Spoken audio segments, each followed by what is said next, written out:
कारगिल की बर्फीली चोटियां आज भी भारतीय सेना के अदम्य साहस की गवाही देती है। 26 जुलाई का दिन हम भारतीयों के लिए बेहद गर्व का दिन है।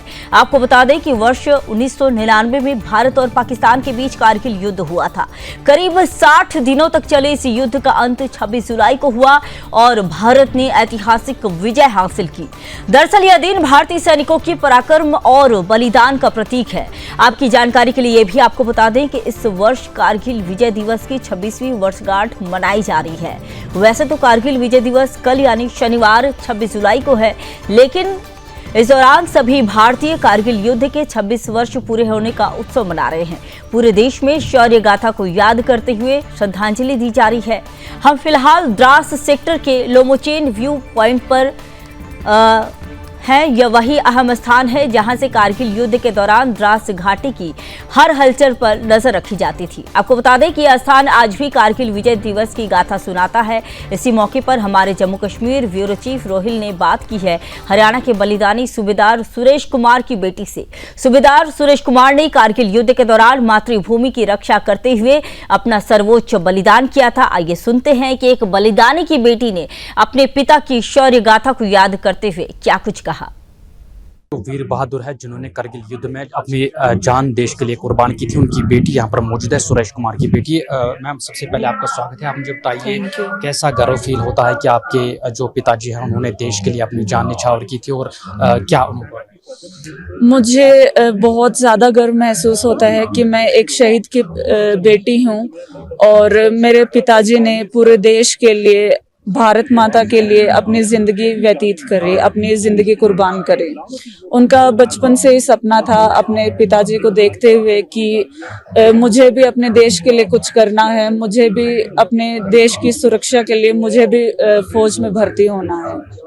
तो आज करगिल विजय दिवस की 26वीं जयंती मनाई जा रही है। सभी उन वीर जवानों को याद किया जा रहा है। तो आपके पिताजी को भी जो है उनको यहाँ पर कल श्रद्धांजलि दी जाएगी, तो कैसा लग रहा है? मुझे बहुत ज़्यादा अच्छा लगता है। बचपन से मैं हमेशा इमेजिन करती थी कि वो जगह कैसी होगी, वो कहाँ पर पोस्टेड थे, ऐसा क्या हुआ कि वहाँ पर अचानक से इतना कुछ हुआ, क्योंकि उस टाइम पर फ़ोन उपलब्ध नहीं थे और हमें नहीं पता था कि वो कहाँ पर हैं, कहाँ पोस्टेड हैं।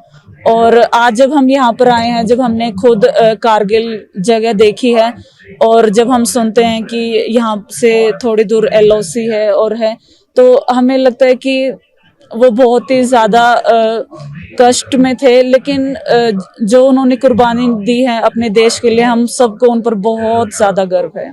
धन्यवाद हमारे साथ बात करने। करगिल युद्ध में देश के लिए अपनी जान निछावर की थी और उनका यही कहना कि हमें गर्व है कि इनके पिताजी ने देश के लिए अपनी जान निछावर की। Rohil, Sudarshan TV, Lomochen view point, Dras sector. तो आप सुन रहे थे सुदर्शन पर बलिदानी की बेटी ने कहा कि अपने पिता की शौर्य गाथा को लेकर उसने कहानी बताई।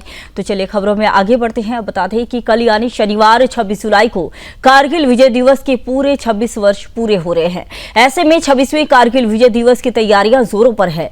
द्रास सेक्टर में भारतीय सेना द्वारा कई कार्यक्रम आयोजित किए जा रहे हैं। आपको बता दें कि लोमोचेन व्यू पॉइंट पर भी एक विशेष कार्यक्रम हो रहा है। इसमें कारगिल युद्ध के सभी पूर्व सैनिक और बलिदानी वीरों के परिवार मौजूद है। दरअसल लोमोचेन व्यू पॉइंट का सैन्य इतिहास बेहद ही गौरवशाली है।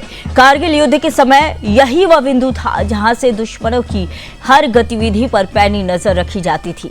आपकी जानकारी के लिए यह भी बता दें कि इस स्थान से टाइगर हिल, टोलोलिंग हिल और बत्रा ट्रॉप जैसे सभी महत्वपूर्ण रणनीतिक स्थान साफ दिखाई देते हैं। यहाँ हो रहे कार्यक्रमों का उद्देश्य कारगिल युद्ध के वीरों की गाथाओं को याद करना है और उनके बलिदान को नमन करना है। 26 जुलाई का यह दिन हमेशा भारतीय सेना की अदम्य वीरता का प्रतीक बनकर हमारे दिलों में अंकित रहेगा।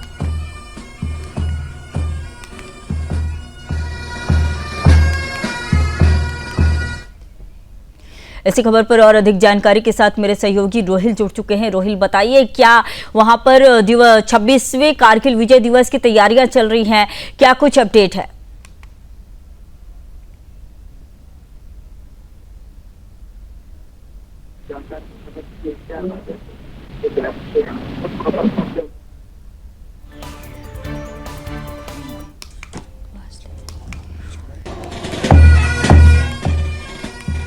रोहिल, आपकी आवाज नहीं आ पा रही है, फिर से दोबारा कनेक्ट करने की कोशिश करेंगे। 26वें कारगिल विजय दिवस की वर्षगांठ मनाई जाएगी कल, तो क्या कुछ तैयारियां हो रही हैं, क्या कुछ अपडेट है, बताइए।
तो कारगिल विजय दिवस की 26वीं वर्षगांठ कल मनाई जाएगी। 26वें कारगिल विजय दिवस की तैयारियां जोरों पर है। भारतीय सेना द्वारा कई कार्यक्रम आयोजित किए गए हैं।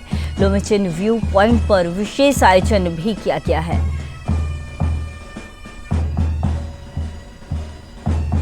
तो 26 जुलाई का यह दिन हमेशा ही भारतीय सेना की अदम्य वीरता का प्रतीक बनकर सभी के दिलों में अंकित रहेगा। तो कार्यक्रमों का इस दौरान उद्देश्य यही है कारगिल में कि युद्ध के वीरों की गाथाओं को याद करना और उनके बलिदान को नमन करना है। इस दौरान कई तरह की कार्यक्रम आयोजित किए गए हैं। इसी खबर पर और अधिक जानकारी के साथ मेरे सहयोगी रोहिल फिर से जुड़ चुके हैं। रोहिल, बताइए कि आप जहां पर मौजूद हैं वहां पर किस तरह के कार्यक्रम के आयोजन किए गए हैं, कैसा माहौल है? देखिए, काफ़ी ज़्यादा खुशी का माहौल है एक तरफ से, तो दूसरी जाम से इमोशंस भी काफ़ी ज़्यादा यहाँ पर संगीता देखने को मिल रहे हैं, क्योंकि 26वीं जयंती कारगिल विजय दिवस की इस साल मनाई जा रही है। और ऐसे में जानकारी ये मिल रहा है कि कल जो श्रद्धांजलि देने के लिए केंद्रीय गृह राज्य मंत्री जो है वो यहाँ पर पहुँचेंगे, जवानों को श्रद्धांजलि अर्पित करेंगे। उसके साथ साथ केंद्रीय के जो खेल मंत्री है वो भी यहाँ पर पहुँचने वाले हैं। ये मुझे सूत्रों से अभी कुछ देर पहले जानकारी मिली है। और इसके पहले जो कल ये बड़ी रेसलिंग सेरेमनी जो है कारगिल वार मेमोरियल में वो अंजाम दी जाएगी। उससे पहले आज दिन के कार्यक्रम पूरी तरीके से भारतीय सेना की जानिब से यहाँ पर लगातार रखे जा रहे हैं। और इस वक्त लामोचन व्यू पॉइंट पे हम मौजूद है। यहाँ पर भी कार्यक्रम का सिलसिला सुबह से ही जारी है। और सभी जो वार वेटरन्स है जिन्होंने कारगिल युद्ध लड़ा था वो भी यहाँ पर मौजूद है। उसके साथ साथ जिन्होंने देश के लिए अपनी जान कुर्बान की थी उस कारगिल विजय दिवस में, उनके परिजन वाले भी यहाँ पर आए हैं। और पूरी तरीके से कार्यक्रम जो है जोरों शोर से जारी है। और पहले से ही तमाम तैयारियां 26वीं जयंती के लिए मुकम्मल कर ली गई थी। लेकिन संगीता, मेरे पीछे एक बार फिर से मैं तस्वीरें दिखाने की कोशिश करूंगा। ये जो मेरे पीछे आप पहाड़ियां देख रहे हैं, दरअसल ये तोलोलिंग, बत्रा टॉप और जो साथ ही साथ जो .4875 की पहाड़ियां है, जिसको पाकिस्तानी फोर्सेस ने 1999 में करगिल युद्ध में कैप्चर किया था। उसके बाद जिस तरीके से ऑपरेशन विजय चलाया गया, करगिल युद्ध शुरू किया गया भारतीय सेना की तरफ से, वापस इन पहाड़ियों को जो है वो कैप्चर किया गया। तो कहीं ना कहीं उन्हें उस दिन को आज पूरा देश याद कर रहा है और पूरी तरीके से उन जवानों को भी याद कर रहा है जिन्होंने करगिल विजय दिवस में जो है करगिल युद्ध में अपनी जान जान जो है देश के लिए कुर्बान की थी। लेकिन कार्यक्रमों का सिलसिला लगातार जारी है। संगीता, मैं आपको बता दूं कि पहले से ही तमाम तर तैयारियां मुकम्मल कर ली गई थी और इस वक्त लामोचंद रोहिल, आपने जवानों से बात की होगी जो वहां पर मौजूद है, उनमें कैसा जज्बा है, कैसा उत्साह है? देखिए संगीता, उत्साह की बात करें तो एक तरफ से उत्साह काफ़ी ज़्यादा वो हाई देखने को मिल रहा है, तो दूसरी जानब से इमोशंस भी देखने को मिल रही है। इमोशंस इस वजह से क्योंकि जो परिजन वाले हैं उन भारतीय सेना के वीर जवानों के जिन्होंने करगिल युद्ध में अपनी जान देश के लिए कुर्बान की थी, उनके जो परिजन वाले हैं उनमें काफ़ी ज़्यादा इमोशंस देखने को मिल रहे हैं। काफ़ी ज़्यादा मिस जो है वो अपने परिजन वालों को कर रहे हैं, वो अपने उन सेना के जवानों को कर रहे हैं जिन्होंने करगिल युद्ध में देश के लिए अपनी जान कुर्बान की थी। तो दूसरी जानब से इस वक्त जो जोश है, जो जज्बा है, वो भी काफ़ी ज़्यादा इस वक्त ठीक है, बहुत बहुत धन्यवाद रोहिल, आपने जानकारी दी।